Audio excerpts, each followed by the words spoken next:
Earthquakes occur when the tectonic plates of the Earth's outermost layer jostle around. There are several ways that regions prone to the devastating effects of these natural disasters prepare themselves for such events. For example, the engineering concept of base isolation is a means of separating the foundations of vulnerable buildings from the solid ground to reduce the impact of seismic shifts. The Transamerica Pyramid in San Francisco boasts a foundation that is more than 50 feet deep and brilliantly designed to move with the power of an earthquake rather than against it. Regardless of humanity's ingenious defenses, though, some earthquakes just cannot be defended against. In 1556, before many of these mechanical marvels were introduced, the earthquake with the highest death toll in human history struck the Chinese province of Shaanxi. This devastating event took place on January 23rd of that year.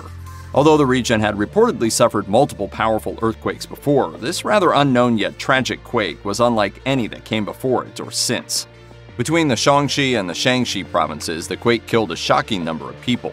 Around 830,000 people lost their lives, many of whom were crushed to death by building collapses as the massive tremor shook the region. The death toll was so high that approximately 60% of the population of the province and its neighboring region were killed. An area of around 521 miles or 840 kilometers was completely leveled. Much of the province's population lived in artificial caves called yaodongs built into hills or the ground itself. The prevalence of these structures may have made their residents more vulnerable to the devastating power of the quake. China is also the victim of the second deadliest earthquake in human history. This quake occurred in its Ningxia province in December 1920. Approximately 273,400 lives were lost on that tragic day in a natural disaster that is estimated to have measured a 7.8 magnitude on the Richter scale. Still, the Shaanxi quake was several times more formidable in terms of fatalities and is estimated to have reached 8 on the Richter scale. The very landscape of the region rose and fell around it, and even the locations of rivers and mountains changed. Hills, gullies, and cracks were formed, changing the landscape. In the aftermath, survivors took to reconstructing their homes with wooden materials to be less prone to any future devastation. However, aftershocks are said to have continued for months after the initial quake. The upheaval caused by the Shaanxi earthquake was like nothing modern humans have seen. It caused fissures in the earth up to 66 feet deep and fires that burned for days. Every single building and home in the city of Huazhou was decimated.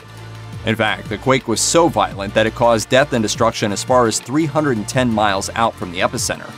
The Shaanxi earthquake was not the strongest earthquake to ever measure on the Richter scale, but it killed more people in recorded history than any other earthquake. The area was so populated because the northern parts of the Shaanxi province around the Wei River Valley are among the earliest settlements in China, spanning back to the Neolithic age around 10,000 BCE. At the time of the devastating quake, the Chinese people were experiencing a rich cultural life under the Ming Dynasty. There were large-scale manufacturing industries in place that created porcelains and textiles, which in turn boosted the economy. This led to more people enjoying education and prosperity. Artists broke free from traditional methods of focusing on technical accomplishment to more expressive modes, for instance, painting landscapes. Woodblock printing meant books were widely produced. The people whose lives were upended by the Shaanxi earthquake were living in a sophisticated era. Yet for all of their cultural sophistication, there was no way to predict or escape the planet's tectonic plates from shifting. That problem still exists today. Regardless of our modern technological advances nearly 500 years later, scientists still cannot predict an earthquake. They can only calculate probabilities. But at least today, engineers plan for natural disasters when designing new buildings. Design engineers need a scientific basis for producing buildings that are going to perform well during future earthquakes. The hope is that such a devastating loss of life due to an earthquake will never happen again. Check out one of our newest videos right here. Plus, even more grunge videos about world history are coming soon. Subscribe to our YouTube channel and hit the bell so you don't miss a single one.